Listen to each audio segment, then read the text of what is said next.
શરૂઆત કરીએ રૂપિયા સાથે। શરૂઆતી કારોબારમાં ડોલર સામે રૂપિયો 55 પૈસા જેટલો નબળો થઈને 91.47 પ્રતિ ડોલરની સામે 92.03 પ્રતિ ડોલર ઉપર ખુલ્યો છે અને આ નરમાશ આપણને આગળ વધતી જોવા મળી અને 92.18ના સ્તર પર અહીંયાથી કામકાજ થતું જોવા મળી રહ્યું છે। એટલે 0.78%નું એપ્રિશિએશન આપણે રૂપિયાની અંદર જોઈ રહ્યા છે। ડોલર ઇન્ડેક્સ 99ના સ્તરને પાર પહોંચ્યો હોવાથી ક્રૂડમાં ઉછાળો હોવાથી પણ રૂપિયા ઉપર એક પ્રેશર બનતું જોવા પડી રહ્યું છે। વધારે ચર્ચા કરીશું। સીઆર ફોરેક્સના ફાઉન્ડર અને એમડી અમિત પબારી આપણી સાથે જોડાઈ ગયા છે। અમિતજી, સ્વાગત છે આપનું સીએનબીસી બજાર પર। Good morning. અને આજે આપણે રૂપિયામાં એક મોટા દબાણ સાથે કે આપણે કે ડેપ્રિશિએશન સાથે શરૂઆત થવાની આપણને એક અનુમાન બનતા દેખાઈ રહ્યા હતા, પણ મોટો ઘટાડા સાથે આજે આપણે રૂપિયો શરૂ થતા જોઈ રહ્યો છે અને આ ઘટાડો આગળ વધતો દેખાઈ રહ્યો છે। તો આપ કઈ રીતે જોઈ રહ્યા છો આ મોટો ઘટાડોના કારણો શું છે અને આગળ રૂપિયામાં કયા લેવલ દેખાઈ શકે છે? રૂપિયામાં જે મોટો ટ્રેન્ડ છે એ એફેક્ટ કરશે ચાર વસ્તુથી। પહેલી વસ્તુ છે ક્રૂડ નો પ્રાઇસ। અગર ક્રૂડ નો પ્રાઇસ અહીંયાથી વોર સ્ટેબલ નહીં થાય અને ક્રૂડ નો પ્રાઇસ વધતો રહેશે તો એ રૂપિયા માટે નેગેટિવ છે। આપણે 80 to 90% આપણું જે ઓઇલ કન્ઝમ્પશન છે that is dependent on crude import. That is a first factor. Second, ગોલ્ડમાં જે તેજી દેખાય છે, જે રિસ્ક ઓફ સેન્ટિમેન્ટ ચાલે છે માર્કેટની અંદરમાં, અને ગોલ્ડમાં જે તેજી દેખાય છે એનો બી રૂપિયા પર નેગેટિવ ઇમ્પેક્ટ પડવાનો છે। થર્ડ ઇમ્પેક્ટ જે છે ડોલર ઇન્ડેક્સ। ડોલર ઇન્ડેક્સ 96-97માં એક સપોર્ટ લઈને એક કી રેઝિસ્ટન્સ પાસે અત્યારે કરે છે 99-100 છે।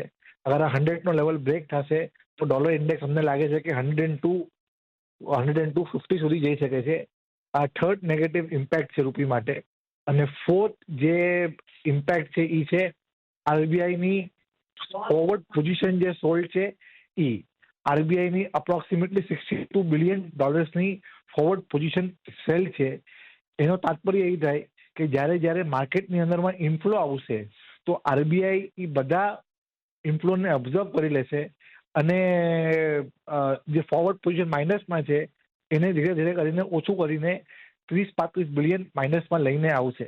તો આ બધા ચારો ફેક્ટરથી એક વસ્તુ જે કન્ક્લુઝન નીકળે છે એ કન્ક્લુઝન એ નીકળે છે કે એની ડિપ્સ વિલ બી બોટ। તો અત્યારે ડિપ્સનો લેવલ શું લાગે છે? એક હોઈ શકે છે કોઈ આરબીઆઈનું સ્ટ્રોંગ ઇન્ટરવેન્શન થાય ઉપરના લેવલમાં તો 91.50-91.60 જેવું એક ડિપ આવી શકે છે। તો બ્રોડર વ્યૂ એવું લાગે છે અમને કે 92.5 અને 93 આવવાના શક્યતા છે। અગર આ બધું ફેક્ટર કન્ટિન્યુ રહ્યું તો we can move towards 92.5-93।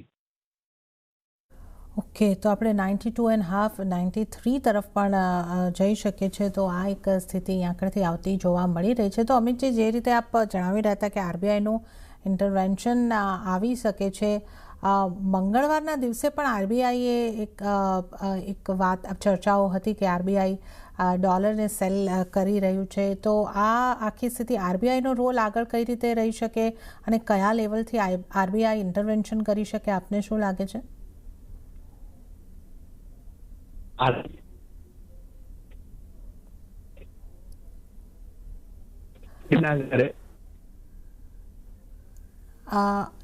Amitji, આપનો અવાજ અમારા સુધી નથી પહોંચી રહ્યો। એક નેટવર્ક પ્રોબ્લેમ કદાચ અહીંયા આગળથી થઈ રહ્યો છે। તો આપણી સાથે ખાસ કરીને રૂપિયાના જે ફોલ ઉપર છે એની ઉપર આપણે વાત કરી રહ્યા છીએ અમિત પબારી સાથે। તો અહીંયા આગળથી આપણે રૂપિયાના ઘટાડાના જે મુખ્ય કારણોની વાત કરી રહ્યા હતા। જી અમિતજી, હું આપને પૂછી રહી હતી કે આરબીઆઈ કયા લેવલ પછી ઇન્ટરવેન્શન કરી શકે છે, આપને શું લાગે છે?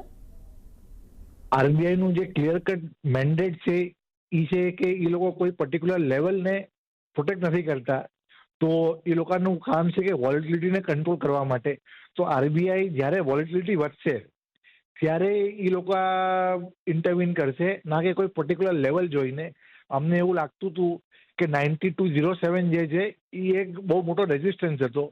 તો એવું મોર્નિંગમાં લાગ્યું કે આરબીઆઈ હોઈ શકે છે કે ઇન્ટરવીન કરીને પ્રોટેક્ટ કરે, પણ એ લેવલને અત્યારે ઉપર જ ટ્રેડ કરે છે।